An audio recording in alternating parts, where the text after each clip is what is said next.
Taking advantage of some internet drama, Tucker Carlson has featured Candace Owens as his latest guest on his X show. The pair covered a bunch of topics, including Owen's spat with Ben Shapiro, who works with her at the Daily Wire, about the Israel-Hamas conflict. They also talked about Nikki Haley's appalling attacks on free speech. Now, Owens has claimed that Shapiro was the one who crossed the line with ad hominem attacks. Let's watch. I can't respond to it on a level of intellect because there's nothing that he has expressed in that, at least in that short clip, that he fundamentally disagrees with in terms of what I said. But I will say that I'm not going to respond with the same ad hominem attacks. Yes. I don't think it helps further discussion. And if that was me that was caught on a video saying that about colleagues that I work with, I would be embarrassed.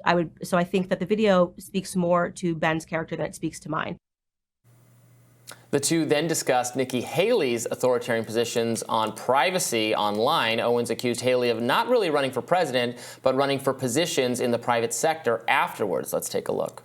Well, Nikki Haley is someone that I would describe as radical. She's a radical in this moment, and she's trying to present her opinions as not radical by hiding behind a terrorist attack, and it's not going to age well. So right now in this moment, people are like, this rhetoric is totally fine. You're going to look back in a year, and people are going to say, actually, this was kind of crazy, some of the things that she said. You know, she, in my view, has become increasingly radical every time she even hits the debate stage. I don't even know, what country she's running for president in. Right. And I think Vivek Ramaswamy called her out accurately. And based on even my own personal experiences with her, which I've documented on my podcast, as somebody who isn't looking to actually win president, doesn't want to become president of the United States, what she's looking to do is to secure certain contracts after she leaves the stage and she loses. So as we talked about yesterday, this was all prompted by a video of Ben Shapiro caught on camera saying that Candace Owens had a faux sophistication about the issue of Israel-Palestine and, basically calling what her beliefs disgusting. I'm not 100% on the timeline here. They might have filmed this before that happened. I don't know. Well, it sounded exactly how this It sounded like she was alluding to that. She said, if I were caught on camera saying what was caught on camera saying about a colleague, then I would be embarrassed about that. I'm not sure what else I could... Right, but wasn't the Bible verse thing in response to something else? No, I didn't think so. I thought it was all stemming from that first TikTok clip. But so now we've had this escalation, even since we recorded yesterday, where there's been this exchange of volleys on the internet. So we read the Bible verse yesterday. Ben Shapiro's comeback seems to be to try to perhaps urge her to quit, try to tempt her into quitting. He quote tweeted her Bible verse saying, Candace, if you feel that taking money from the Daily Wire somehow comes between you and God, by all means quit. She responded saying, you have been acting unprofessional and emotionally unhinged for weeks now, and we have all had to sit back and allow it, and have all tried to exercise exceeding understanding for your raw emotion. But you cross a certain line when you come for scripture and read yourself into it. She elsewhere said, I can quote the Bible, it's not about you. They would be making a huge mistake to fire her. So obviously, I don't know the exact leadership structure at the Daily Wire. Ben Shapiro is like the co-founder of it. I think he might have an editor-in-chief emeritus title. I don't think he's technically in charge, but maybe he sits on the board or something. It's him and Jeremy Boring. And I believe Jeremy Boring took a leave of absence from the company to help make some of those films, those documentaries, the anti-woke Snow White movie, those kinds of things. So I don't know who exactly is in charge. They'd be making a huge mistake to get rid of Candace Owens, because then she'll say, you effectively canceled me for my views, which is their whole, I think that will be very toxic for their brand. So they shouldn't do that. So you're right. Instead, he's trying to induce her to quit. Look, I think disagreement between colleagues is healthy, obviously. I mean, it's a little different on our show because it's set up as a debate show. They're supposed to be kind of ideologically, they're all conservatives. They're all right-wing people. But that demonstrates that there is a real difference of opinion on foreign policy, on national security, on the right. There is the, I guess, Ben Shapiro, Nikki Haley wing that thinks no amount of support to a foreign government allied with us is enough, and that the American taxpayer should stomach that forever because it's very important.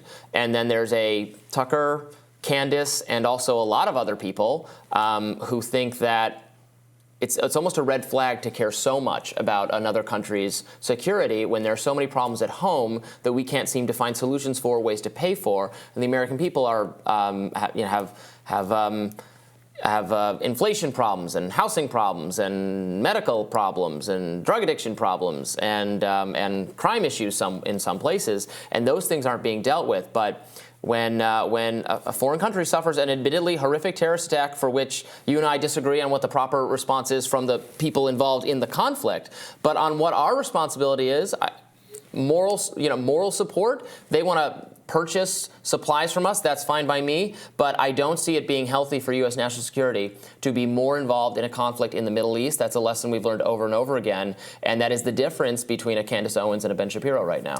Yeah, what I didn't realize about Ben Shapiro, I thought this was just an isolated issue because he has always been very committed to the project of Zionism.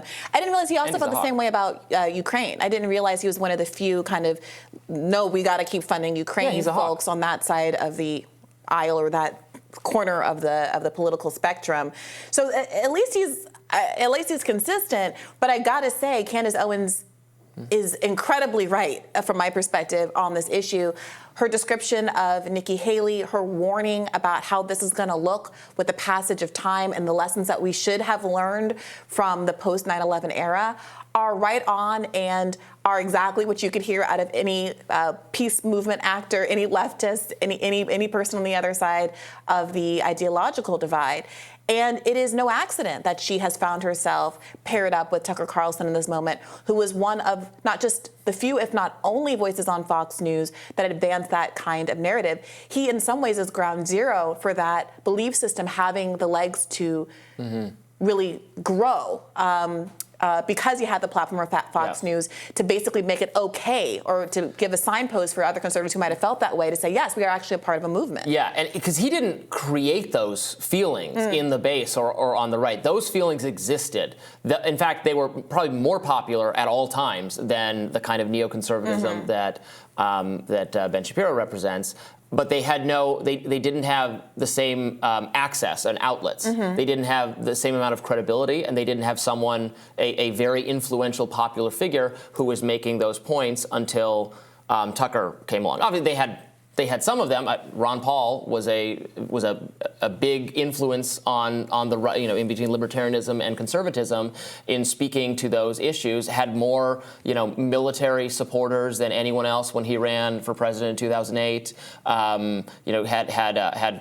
Could fill stadiums and et cetera with his supporters from right and left who agreed on a different foreign policy, and that has left its mark and led to the rise of Trump, frankly, and the counter-programming, counter-narrative on foreign policy. Yeah. So this is interesting seeing it kind of spill out in the open internally to one admittedly very vast conservative media empire where the split on this is pretty pronounced. Yeah. Well, the pair also dove into the backlash at universities where donors began pulling funding surrounding, quote, anti-Semitic protests on campus. Let's look at that.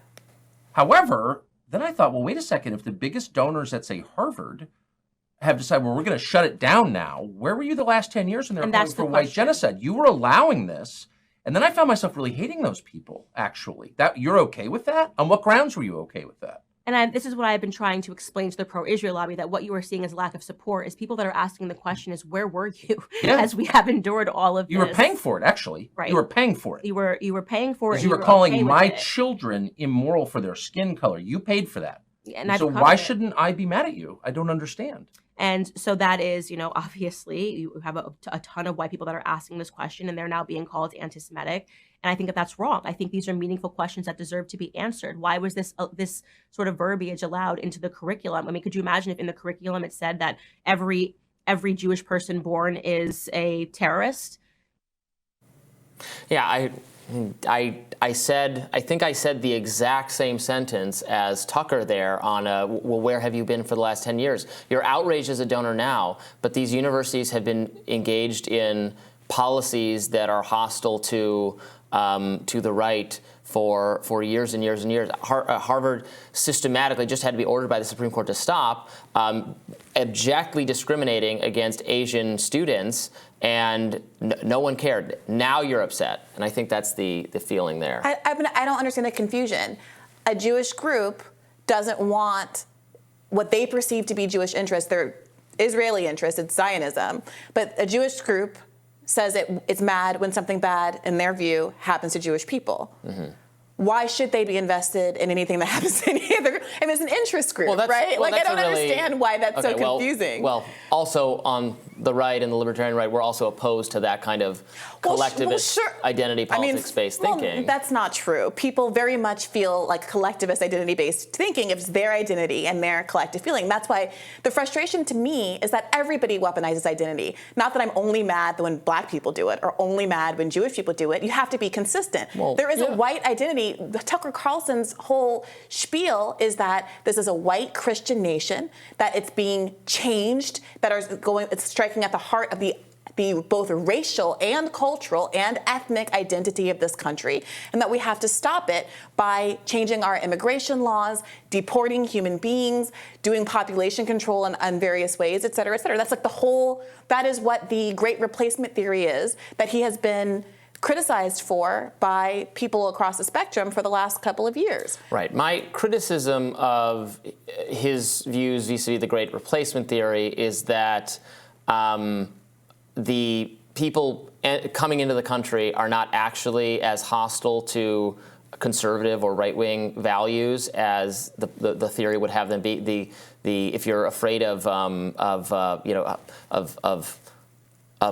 bad ideas harming our country or bad cultural practices, they're homegrown. In fact, they are manufactured at these elitist universities where the wealthiest, most educated people are. So I would rather have more immigrants coming in and more elite Ivy League college administrators exiting, and I think if I put it that way to Tucker, he might agree with me. I think we have to be really clear about what's happening. We're talking about elite universities right now. Right, the most racist. Wait a minute. Right now, billionaires are withdrawing funds from Harvard University. I wish they'd done it sooner. That's what I'm saying. Because students, these elitists that are supposed to be the root of the problem, these blue-haired hippies, the students are the ones in groups like Jews for Palestine and People for Palestine, all of those groups, that are standing up to the establishment of the university, standing up to the establishment of this country.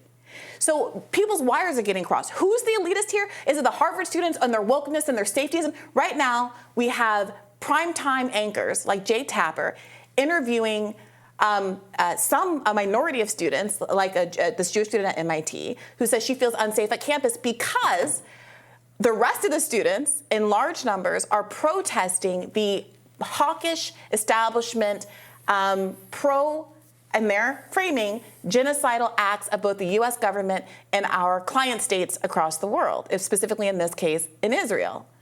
And so it's a completely confused message that's coming out of the right now. They feel like, identity, something, something, something. But there are Harvard people on both sides of this, and the Harvard people that you purport to not like right now, the Wexlers, the millionaires and billionaires, are the ones that are both funding all of these right-wing news sources and establishment liberal news sources as well, don't get me wrong, and who you have not had a problem with until they start to have an ideological divide with you over these narrow issues.